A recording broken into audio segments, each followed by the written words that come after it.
সত্যটা একমাত্র ভগবান, সত্য ধীমহি, একমাত্র ভগবান সত্য। তাকে যারা যে ভাষায় ডাকো না কেন, ইংরেজরা ভগবানকে গড বলছে, তাই তো।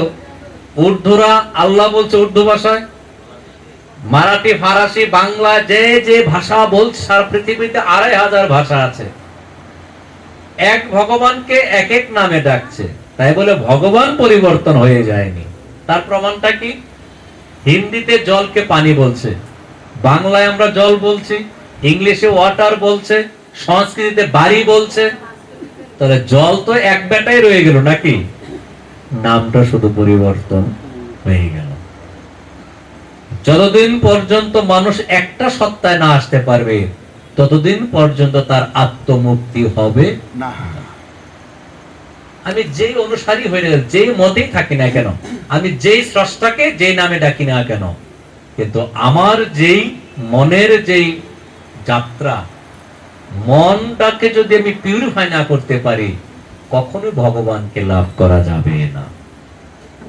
এই যে জগন্নাথের আরেকটি নাম হলো দারু ব্রহ্ম। কি ব্রহ্ম বললাম মা? দারু ব্রহ্ম। এই জগন্নাথ ব্রহ্মের একক নয়, পঞ্চ ব্রহ্মের সমাহার। কথাগুলো একটু মন দেই।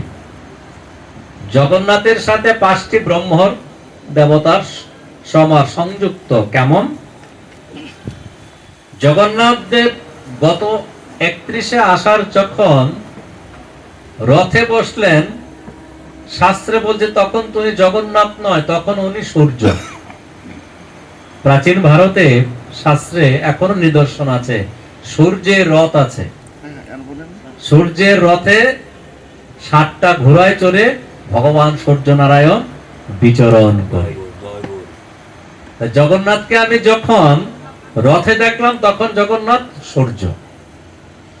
তার প্রমাণ কি? তুমি যখন পুরীতে যাবে, দেখবে পুরীর রান্না করে ভগবানের যে রান্না হয়, সকালবেলা প্রথম সূর্য পূজা হয় রান্নাঘরের ভিতরে। সূর্যের আলোটা পড়লো, ওখানে সূর্যকে একে পূজা দেওয়া হলো। ভগবান সূর্যের পূজা হয়। তার প্রমাণ কি? পঞ্চব্রহ্মের কথা যে বললাম, আমরা যখন কোন দেবতার দেবীর পূজা পাঠ করি, পঞ্চদেবতার ভোগ দেও না মা ৫ ভাগে, ঠিক কিনা? এটা ছিল না এক সময়। সবাই এক একটা মতকে প্রাধান্য দিয়ে এক এক ভগবান, নিজেদের মধ্যে অন্তর্দ্বন্দ্ব হতো। কেরালা প্রদেশের ভারতে জগৎগুরু শঙ্করাচার্য যখন আবির্ভাব হলেন, উনি তখন বললেন ব্রহ্ম এক, তার লীলা কর্ম বিভাজন, ভাগ হতে পারে। একটা ব্রহ্মের ৫টা ভাগ দিলেন, মধ্যে নারায়ণকে রেখে চারদিকে ৪ জনকে বসিয়ে দিলেন। বলছে একই থালায় চলে আসে, একই স্রষ্টার, একই ঈশ্বরের আমরা অমৃতেশ্ব পুত্র। ভগবান একজন, অলমাইটি লর্ড অফ কৃষ্ণ। কেমন? এবার জগন্নাথকে আমরা যখন সূর্য রথে উঠলেন, জগন্নাথ তখন সূর্য হয়ে গেলেন, সূর্য নারায়ণ। সেই জগন্নাথ যখন জ্যৈষ্ঠের পূর্ণিমাতে স্নান যাত্রা হয় না মা, স্নান বেদিতে যখন জগন্নাথের ১০৮টা সহস্র ৮টা কলসি দিয়ে যখন জগন্নাথ দেবীকে অভিষিক্ত করা হয়, তখন জগন্নাথ কিন্তু গণেশ, মানে গজবেশ ধরেছে প্রভু। উৎকুলি ভাষায় বলে হাতি বেশ। স্নান যাত্রার পরে জগন্নাথকে হাতির পোশাক পরানো হয়, গণেশের মতো সুর, আলগা কান লাগানো হয়, একদম গজেন্দ্রের মতো সেই গণেশের সাজ হয়। তাহলে আমি যে বললাম পঞ্চব্রহ্ম, কথাটা বুঝতে পারছো তোমার? রথে জগন্নাথ সূর্য নারায়ণ, স্নান বেদিতে জগন্নাথ গণপতি। দক্ষিণ ভারতে গণপতির পূজা হচ্ছে, সবাই গণেশ ভগবান, আর কাউকে মানে না, একমাত্র গণপতি পাপ্পা গণেশ। জগন্নাথের সাথে পঞ্চব্রহ্মের একসাথে পূজা হচ্ছে। যারা জগন্নাথের পূজা দেয়, তারা সকলের পূজা হয়ে যায়, একসাথে ৫ জন। এবার স্নান বেদি চলে গেল, ভুজনে জগন্নাথ রুদ্র। রুদ্র কি? শিব। যখন ভোজন করেন সর্বগ্রাসী জগন্নাথ, ও বেটার সহজে পেট ভরে না, সারাদিন খায়। জগন্নাথের পুরী ধামে গেলে দেখবে 124 টাইপের সেবায়েত আছে। তার সাথে কতগুলি সেবায়েত কাজ করে? প্রতিদিন 100-র উপরে নারিকেলের আইটেম তৈরি করে এভাবে জগন্নাথ দেবের সেবা কার্য সম্পাদন হয়। রুদ্রের পেট ভরে না, যখন জগন্নাথ ভোজনে বসেন তখন উনি মহারুদ্র শিব। তাহলে পঞ্চদেবতার শিব আছে। আমাদের মধ্যে শৈব মত আছে, যারা শিবের উপাসনা করে, শৈব শাক্ত গণপত্য আছে না, সৌর বৈষ্ণব। তাহলে জগন্নাথের 3টে কনসেপ্ট পেলাম আমরা। রথে সূর্যনারায়ণ, স্নান বেদিতে গণেশ, ভোজনে রুদ্র শিব। তা রুদ্রের ঘটনা তো আমরা সবাই জানি। অন্নপূর্ণা খাওয়াচ্ছেন, শিব তো সব খেয়ে ফেলছেন। অন্নপূর্ণা নিরুপায় হয়ে শ্রী হরি শরণ নিলেন। ও বেটা যদি একাই সব খেয়ে, তো জীব তো খাবে কি? ভগবান শ্রী হরি বললেন, অন্নপূর্ণা তাকে এইভাবে শান্ত করা যাবে না, পিছনে গিয়ে তার মাথার মধ্যে কিছু অন্ন দিয়ে দাও। রুদ্র তো শিব খাচ্ছেন, এবার অন্নপূর্ণা মা কি করলেন, পিছনে গিয়ে কিছু অন্ন মাথায় ঢেলে দিলেন। সম্মুখে এসে বলেন, এ কি মা, তুমি যে খাচ্ছ, খেতে খেতে তোমার মাথা তালু দিয়ে অন্ন বের হয়ে যাচ্ছে। শিব বলছে, কি বলছো? এবার হাত দিয়ে বলছে, তাই তো। আহা হা, পার্বতী, অন্নপূর্ণা আমি এত খেয়ে ফেলেছি, না না আর খাবো না। তো ভগবান তার অপর লীলা মাধুরী। এবার জগন্নাথ যখন বেদিতে বসেন, রাধে রাধে, আপনারা জানেন পুরীতে 1 লক্ষ নারায়ণ শিলা দ্বারা নির্মিত রত্ন বেদি। কয়টা বললাম? নারায়ণ চক্র 1 লক্ষ এখনো আছে। ওই বেদিতে জগন্নাথ যখন বসে থাকেন, তার মধ্যে 2টা তত্ত্ব আছে। কেউ বলছেন জগন্নাথ যখন রত্ন বেদি, তখন উনি দক্ষিণাকালী। আর কেউ বলছেন যখন উনি নিদ্রায় যান, তখন উনি বিষ্ণু। আর একটা মত বলছেন যে উনি যখন নিদ্রায় যান তখন দক্ষিণাকালী, আর যখন বেদিতে থাকেন তখন জগন্নাথ, বিষ্ণু।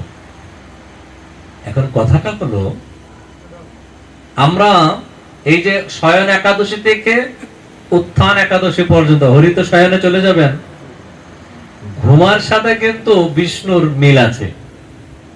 গীতাতেও তো আছে দক্ষিণায়ন উত্তরায়ণ, রাধে রাধে। টেপির মা ঘুমাচ্ছে রাত্র 7:30 বাজে। এখন যদি জল সাময়িক চলতো, তো রাত্র 1টা বাজলেও ঘুমে ধরতো না। আর কালকে থেকে ঘুমাই নেই যারা আর্জেন্টিনা করেছে কিনা, খেলা শেষ হতে 5টা। যাই হোক, যে কথাটা বলছি, কথাটা মন দিয়ে শোনো মা। দক্ষিণাকালী রূপে উনি 101 লক্ষ নির্মিত শালগ্রাম শিলা নির্মিত রত্নবেদীর উপরে ভগবান জগন্নাথ বসে আছেন। আর যখন উনি শয়ন কক্ষে যান, তখন প্রভু বিষ্ণু। তাহলে জগন্নাথ কি করেন? বদ্রীনারায়ণে স্নান করেন। ভগবান প্রতিদিন 4টা ধামে পরিক্রমা করেন, দ্বারকায় পোশাক পরেন, রাজবেশ, পুরীতে ভোজন করেন, সেবা করেন, আর অযোধ্যায় নিদ্রায় যান। ওখানে কোনো যুদ্ধ নেই। অযোধ্যা মানে কি? যার সাথে কোনো রাজ্যের যুদ্ধ কখনো হয়নি, অযোদ্ধা। তাকে কেউ যুদ্ধে পরাজয় করতে পারেনি। আর অযোধ্যার সাথে কোনো রাজ্য যুদ্ধ করতে চায়নি। তো ভগবান প্রতিদিন পরিক্রমা করছেন 4টা ধামে। কয়টা ধাম বললাম? 4 ধাম। প্রতিদিন সে বদ্রীনারায়ণ হিমালয় প্রান্তদেশে প্রভু আজও স্নান করছেন, আজও দ্বারকায় পোশাক পরিধান করে রাজকীয় বেশ ধারণ করেন। পুরী ধামে আজও জগন্নাথ স্বয়ং ভোজন করেন। যে কারণে পুরী হলো মহাপ্রসাদ। সব প্রসাদ কিন্তু আমরা লেখি মহাপ্রসাদ, কিন্তু না। পৃথিবীতে একমাত্র একটি জায়গা আছে যে জায়গায় মহাপ্রসাদ হয়, সেটা হলো পুরী ধাম। আমরা লিখি মহাপ্রসাদ বিতরণ, কথা তো অনেকেই বলি, বাস্তবতা তো মিল নেই। এবার মহাপ্রসাদ কেন বলি কথাটা আমরা একটু শ্রবণ করি। পঞ্চব্রহ্মণ তো পেলাম আমরা।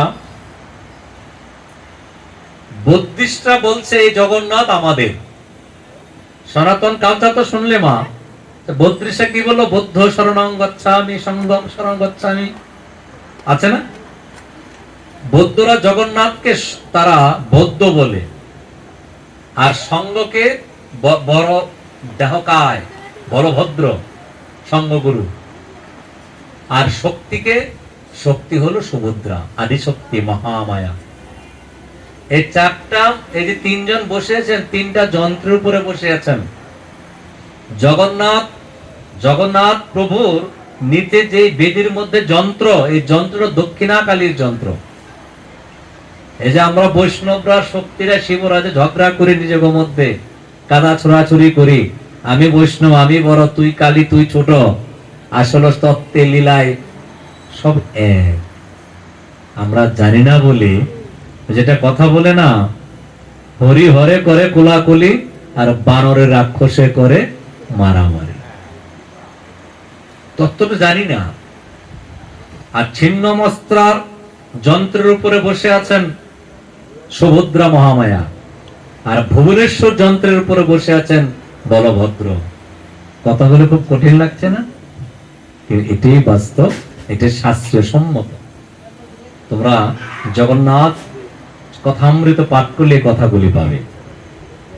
আমার জগন্নাথের পুরীধামের যে তত্ত্ব, নিঘুর তত্ত্ব লুকিয়েছেন পুরীধাম, যেখানে জগতের নাথ জগন্নাথ, সাক্ষাৎ ভগবান জগন্নাথ বিরাজমান, আজও বিরাজমান। যে কারণে সেই পুরীধামে আমার মহাপ্রভু লীলা বিলাস করিলেন বাকি 24টা বৎসর। ভারতবর্ষে এত তীর্থে গমন করলেন, প্রভু কোথাও স্থির হয়ে বসলেন না, একমাত্র পুরীধামে গৌর বসলেন। গৌর যতদিন নবদ্বীপে ছিল, ততদিন উনি কৃষ্ণ ছিলেন। যে পুরীতে গেলেন, গৌর রাধা হয়ে গেল, আর জগন্নাথ কৃষ্ণ হয়ে গেল। তত্ত্বটা বুঝতে পারছো তোমার? সেই যেই গৌর, সেই কৃষ্ণ, সেই জগন্নাথ, নীলাচলে মহাপ্রভু, জয় জগন্নাথ।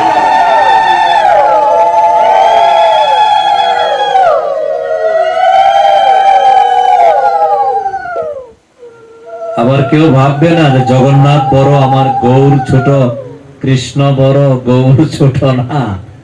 গৌর, কৃষ্ণ আর জগন্নাথ এক, এক তত্ত্ব, ভিন্ন নয় গো মা। ভিন্নটা নয় কেমন?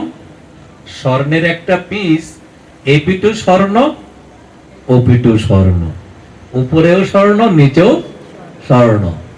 ঠিক গৌর তত্ত্ব মাধুরী, সেই কলির ভগবান, অনাদিরাদি গোবিন্দ, সচ্চিদানন্দ, ব্রজেন্দ্র নন্দন, সাক্ষাৎ গৌর হরি, আমার কৃষ্ণ ভগবান।